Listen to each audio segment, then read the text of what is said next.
বাবা বাবা আমি অনেক দূরে থেকে আইছি, শুনছি আপনার আশীর্বাদে সন্তান প্রাপ্তি হয়। সন্তান চাই। বাবা আমার বিবাহের আজ 5 বছর হতে চলেছে, কিন্তু আমি কোনো সন্তান পাইনি। আমি অনেক কষ্টে আছি বাবা। তুই কি পিতামাতার পছন্দ করেছিলি নাকি প্রেম বিবাহ? বাবা আমি পীড়িত করে বিয়ে করছিলাম, বাড়ির থেকে আমায় মেনে নেয়নি। বাবা মা তো আমার মুখও দেখতে চায় না।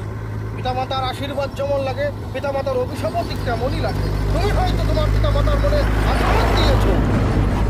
বাবা আমি অনেক ডাক্তার বৈদ্য বাটি খাইছি, কিন্তু সবাই আমার থেকে মুখ ফিরিয়ে নিয়েছে। আমি অনেক আশা নিয়ে আপনার শরণে এসেছি বাবা, আমায় ফিরিয়ে দেবেন না।